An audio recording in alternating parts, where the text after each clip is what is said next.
It was just an ordinary afternoon. I was folding laundry, half listening to the hum of the dishwasher when the doorbell rang. My heart skipped for a second. Unexpected deliveries always stir up a little curiosity, don't they? I opened the door and there he was, a delivery guy holding the most stunning bouquet of red roses I'd ever seen. Full, vibrant, absolutely perfect. My chest tightened, but in a good way. Maybe, just maybe, Mark was finally trying to make things right. I smiled as I signed for them, bringing the flowers inside, my fingers lightly brushing over the soft petals. God, the past few months had been hard. The distance, the arguments, the heavy silence at dinner. But this felt different. Maybe he realized how much I'd been hurting. Maybe he remembered who we used to be, who we still could be. My hands trembled a little, but this time with something I hadn't felt in weeks. Hope. There it was. A small white envelope tucked between the stems. I reached for it with shaky fingers, already imagining the words inside. Something like, "Thank you for not giving up on us." Or maybe, "I love you," more than words. My smile was growing before I even opened it. But then, everything stopped. My heart, my breath, my entire body. The card read, "Can't wait to see you tonight, love. Mark." And right there, clear as day, a name that wasn't mine.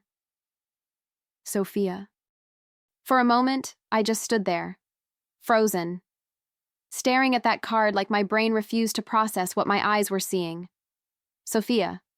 Her name was right there, black ink, neat handwriting, not mine, not even close.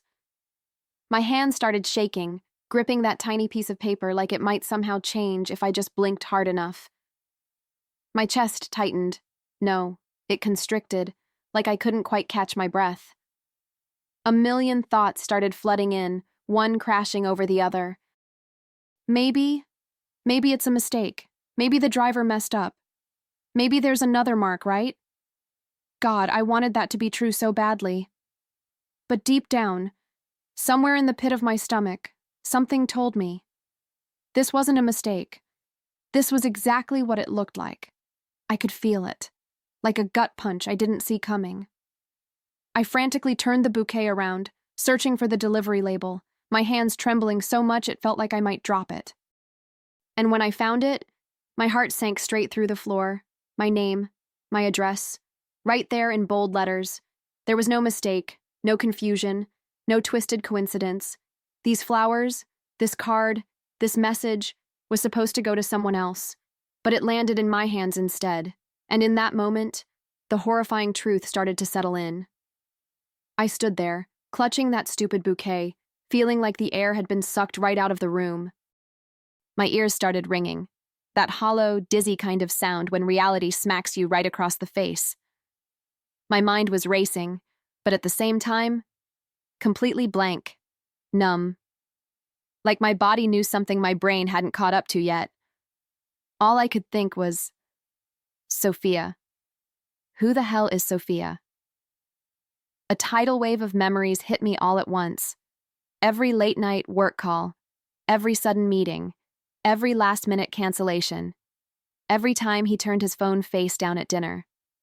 God. How had I not seen it? Or did I? Did some part of me already know? I felt my knees weaken, so I sat down, right there on the kitchen floor, surrounded by laundry and betrayal. This wasn't just flowers, it was confirmation. Cold, cruel, undeniable. And yet, even as the cracks started spreading through every part of me, something else quietly started to rise. A flicker, a spark. It wasn't rage, not yet. It wasn't even sadness. It was clarity. Because if this is what I thought it was, if what I feared was actually real, then I needed to know everything. All of it. No more doubts, no more pretending, no more lies. I don't even remember how long I sat there staring at that card.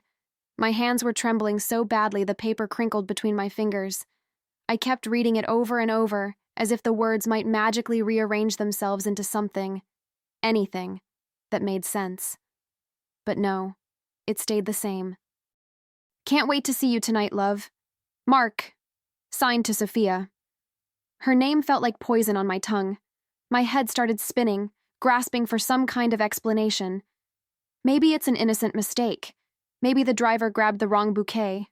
Maybe this was meant for someone else entirely. God, the mental gymnastics I went through in those few seconds. But deep down, that sinking feeling in my gut was screaming the truth I was too terrified to face. This wasn't an accident. I forced myself to check the delivery slip, holding my breath like my entire world depended on what I'd find there. My name, my address, right there in bold, unforgiving letters. No mistakes, no confusion. The universe had just handed me something I wasn't supposed to see, a glimpse behind the curtain. And as much as it shattered me, I knew I couldn't look away now. My hands wouldn't stop shaking. I paced the kitchen, clutching the card like it might suddenly change, like maybe this nightmare would snap back into reality if I just blinked hard enough. But it didn't.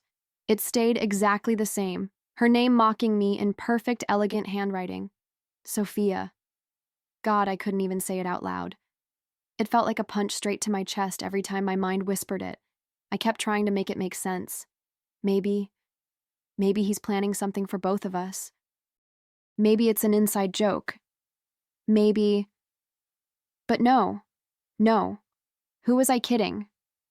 Every fiber of my being already knew.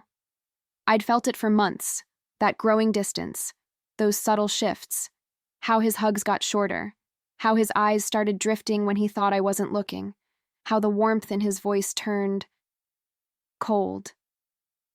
And now, it was undeniable. Right here in my hands was proof.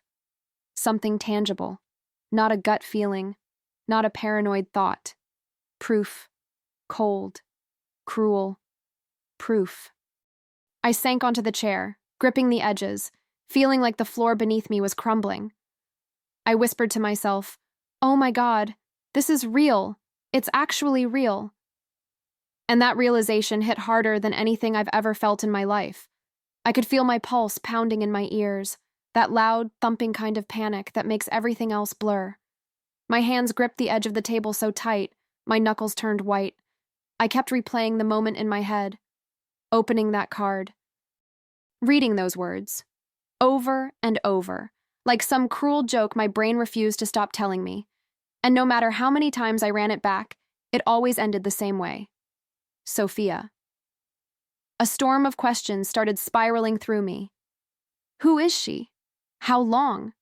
How long has this been going on? My stomach twisted so tight it felt like I could throw up.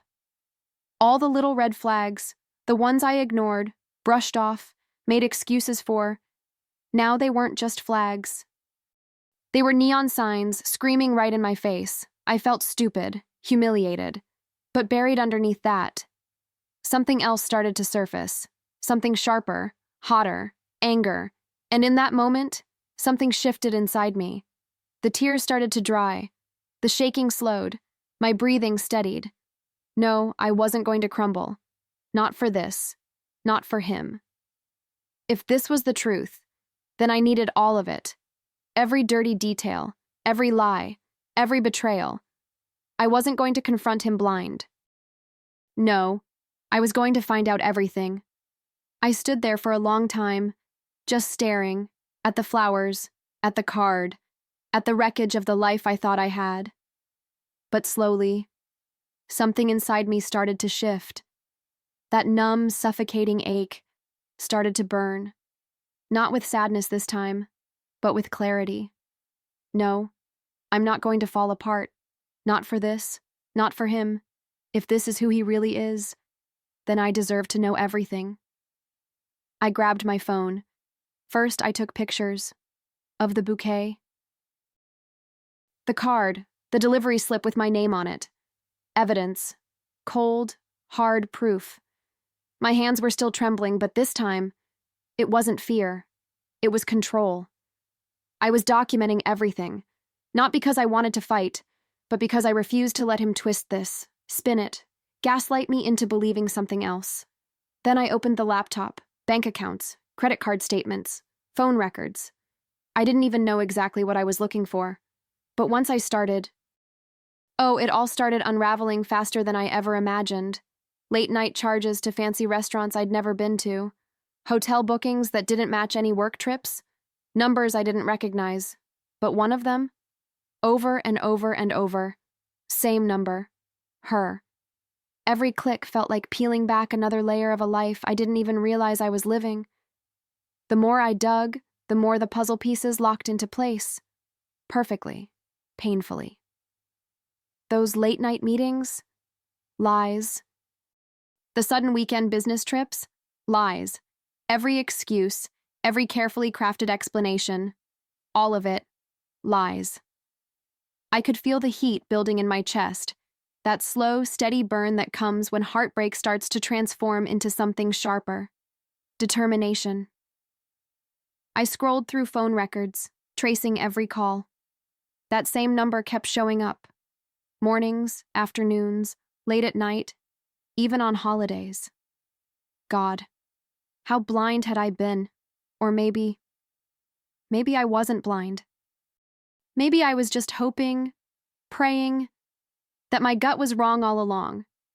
But looking at it now, I couldn't unsee it. I wouldn't unsee it. And the craziest part? The betrayal wasn't even recent. No, this had been going on for months, maybe longer. It wasn't a one-time mistake. It wasn't a lapse in judgment. It was a choice, a series of choices, repeated, deliberate, calculated, and every single one of them was a knife to the back of the woman who believed in him. Sitting there, staring at the mounting pile of evidence, something inside me snapped, but not in the way you'd expect. I didn't scream. I didn't fall apart. No, something clicked. It was like watching the fog lift after a storm. For the first time in months, maybe years, everything was crystal clear. I wasn't crazy. I wasn't overthinking. I wasn't difficult or dramatic or too sensitive. I was right. I was right all along. A strange kind of calm washed over me. I started organizing everything. Screenshots, photos, notes, dates, times, like a woman possessed, but not with rage, with purpose. If he thought I was going to confront him like some desperate, broken wife, sobbing and begging for answers, he had no idea who he married, no idea at all. I wasn't here to cry. I was here to be smart. Because now it wasn't just about heartbreak. It wasn't just about betrayal. It was about reclaiming my power, my dignity, my sanity. And as I sat there, watching the pieces of his lies line up so perfectly, I realized something. This wasn't the end of my story. No, it was the beginning of a whole new one. I knew exactly what I had to do. No yelling, no crying, no scenes, just precision. I placed the bouquet right in the center of the dining table, the same table where we'd shared anniversaries, birthday dinners, and quiet Sunday mornings. The card was propped up perfectly, not hidden, not subtle, no. It was front and center, staring anyone in the face the moment they walked through that door. Let's see how good of a liar you really are, Mark. The waiting was brutal. Every tick of the clock felt like a drumbeat in my chest. I paced. I sat. I stood. I paced again. My hands were steady now. No more shaking. No more second guessing. Just this eerie, focused calm. I glanced at the clock. Any minute now. My heart started pounding, but this time, it wasn't fear. It was anticipation. Oh, you have no idea what's waiting for you on the other side of that door. And then, I heard it. The garage door. His footsteps. The keys jingling as he unlocked the front door. He walked in like it was just another normal evening. Casual. Relaxed. "Hey, honey, how was your day?" he called out, like nothing, absolutely nothing, was wrong. But then, his eyes caught it. The flowers, the card, his whole body stiffened, and in that exact moment, I knew. He knew. We both knew. For a split second, he stood there, frozen. His face went pale, like every drop of blood drained straight out of him. His mouth opened, but nothing came out. I swear I could actually see his brain scrambling, desperate to figure out how to spin this, how to lie, how to undo the fact that he got caught. And honestly, watching him panic, it was almost surreal. A man who spent months thinking he was so clever, suddenly speechless. I didn't even raise my voice. I didn't have to. I just tilted my head, crossed my arms, and asked, "So, tell me, how was Sophia's day?" His eyes widened, like I'd physically slapped him. He stammered, hands flailing, mouth tripping over itself. "Wait, what? It's not what you think. I can explain." God. Of course it wasn't what I thought. Isn't it never what we think? But he didn't get the chance to spin it. I wasn't interested in hearing a single excuse, not anymore. I calmly slid the photos across the table. The card. The bouquet, the delivery slip, the bank charges, the phone logs. His face twisted. First panic, then disbelief, then pure, helpless defeat. Because there was no way out, no wiggle room, nothing left to hide behind, not this time. He tried. Oh, he really tried. Begging, pleading, his voice cracking as he tossed out every excuse in the book. It was a mistake. It didn't mean anything. I was confused. I never wanted to hurt you.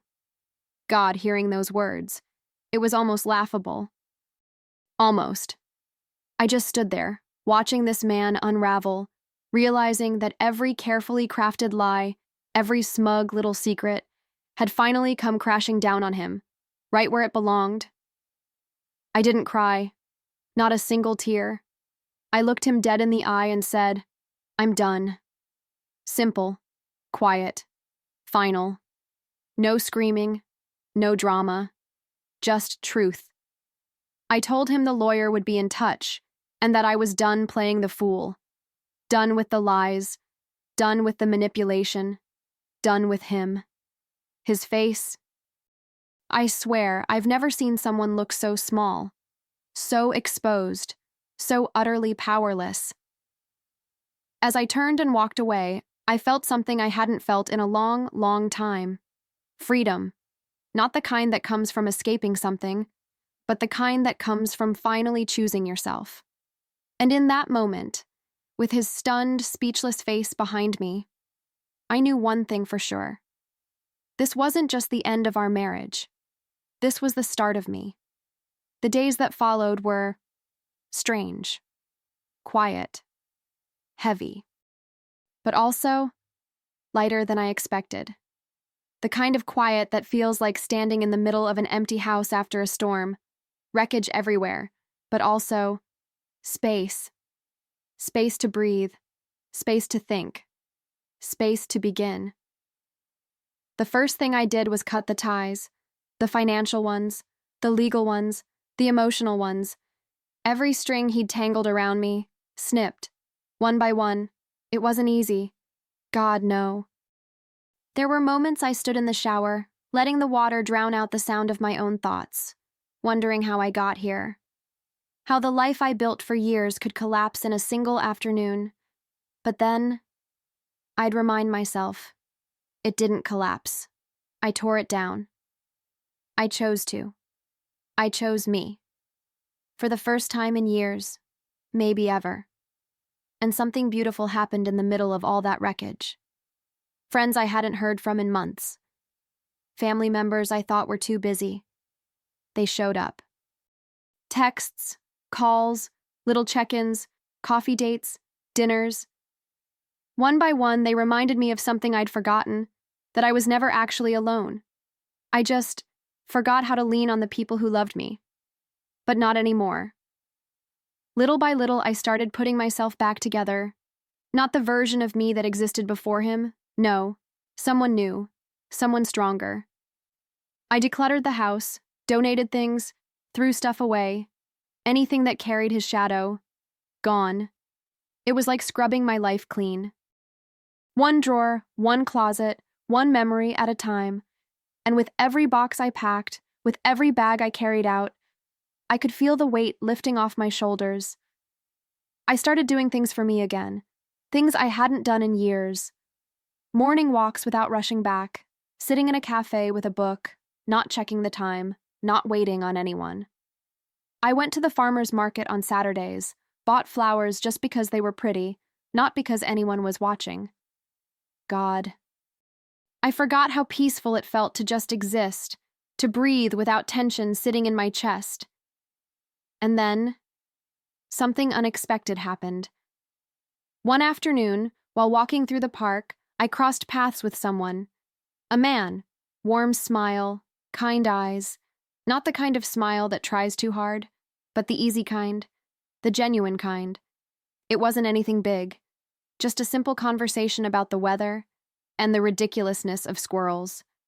But for the first time in a long time, I felt something I hadn't felt in ages. Possibility. It wasn't rushed. It wasn't forced. Just simple, natural. A few more accidental meetings turned into intentional ones. Coffee at that little corner cafe. Long walks where the conversations flowed so easily it felt like we'd known each other for years. There were no games, no secrets, no guessing where I stood. It was honest, refreshingly, beautifully honest. And God, I didn't realize how starved I'd been for something that real. For the first time, someone saw me, really saw me, not as someone's wife, not as someone to fix or control. Just me, with all my cracks, all my scars. And somehow none of that scared him away. It wasn't fireworks or grand declarations. It was something quieter, deeper, like the warmth of sunlight on your face after a long, brutal winter. Gentle, but powerful. One morning, as I stood in my kitchen, I placed a fresh bouquet of flowers into a vase. My flowers. Flowers I picked. Flowers that weren't tied to apologies or empty promises. And as I looked around my home, my life, I felt it. Peace. Real, steady peace. Because this time, the flowers came from someone who truly knew my name. And even more importantly, I knew my own worth.